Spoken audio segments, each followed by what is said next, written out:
Ed Hinton, ESPN.com. I know you guys don't spend a whole lot of time thinking about the troubles of other teams, but when you look at Hendrick Motorsports, they've been stuck at 199 wins since last October. The idea that team has not won since last October, uh, what do you think? And any idea what might be going on?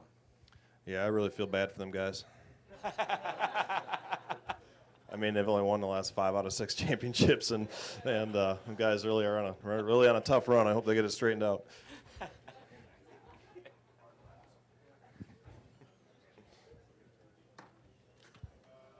David Caravello. David, and then Viv, and then up here to the front. David Caravello, NASCAR.com. Matt, you've been pretty fortunate to have a really good pit crew for most of your time in Sprint Cup. Can you talk a little bit about how your guys have been able to sustain that level, and how much turnover does your pit crew go through year to year?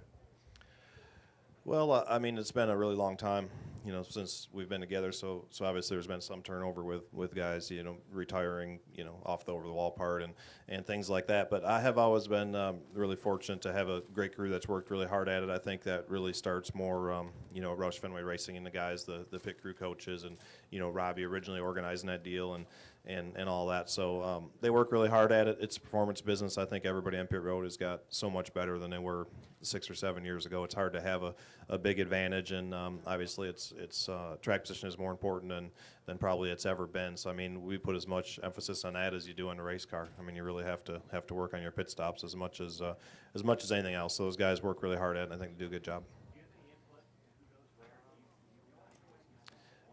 No, not really. I mean, Jimmy, watches over them guys.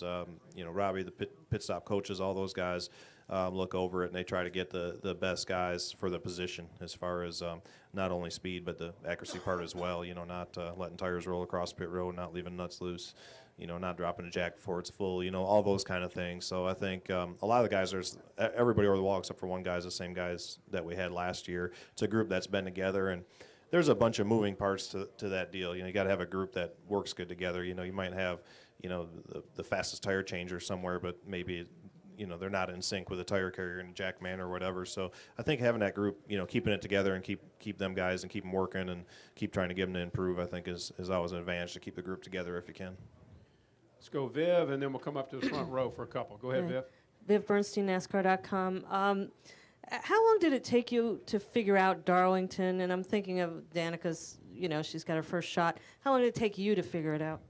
Still working on it, honestly. So, I mean, I think it changes a lot. We only come here once a year, so you don't know what you're going to have when you get on a racetrack as far as the tire track combination and grip and, setups change and all that stuff. So I think it's really a moving target. I mean, the track isn't even, doesn't even resemble the track before they paved it and before they put up the safer barriers. It has so many changes. When they put up the safer barriers, that was a huge change. It took away so much room.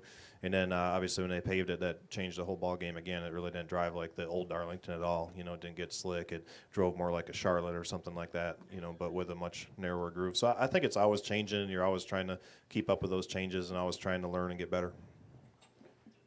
Let's go right here, front row. Sir, got a question, then we'll come over here and then go back over here. Matt, Derek Phillips, Fox in Columbia.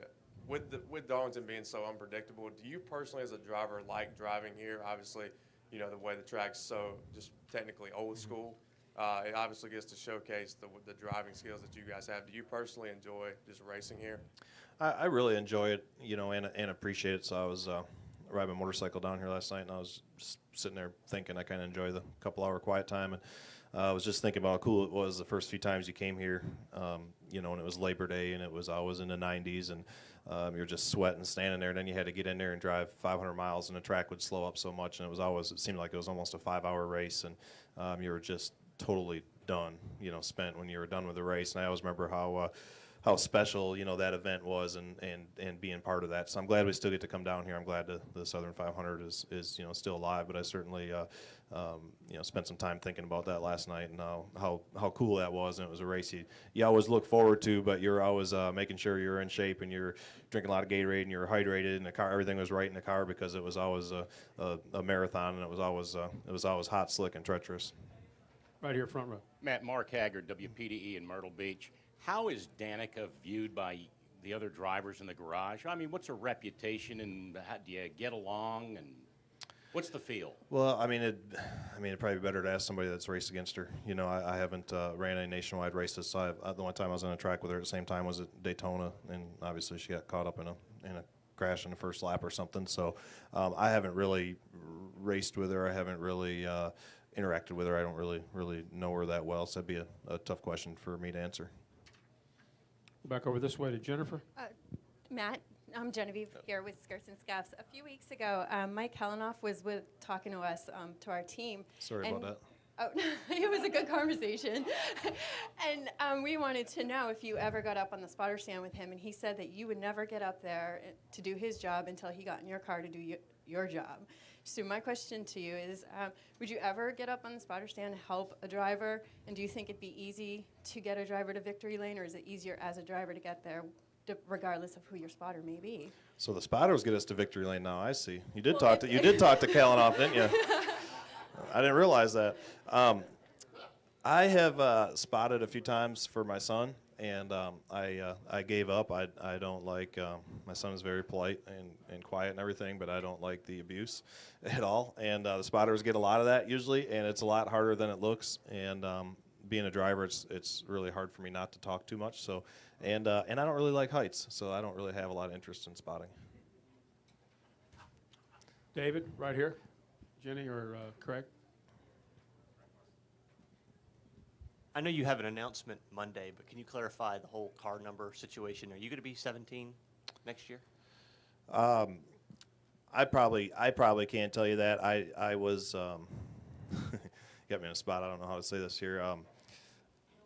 Yeah, that's always a good one. Thanks, Jen. I'm gonna remember that next time you ask me a question. No comment. I didn't write a release. You need to ask the people that wrote the release. I don't. That is a good answer. I know, but I didn't write it.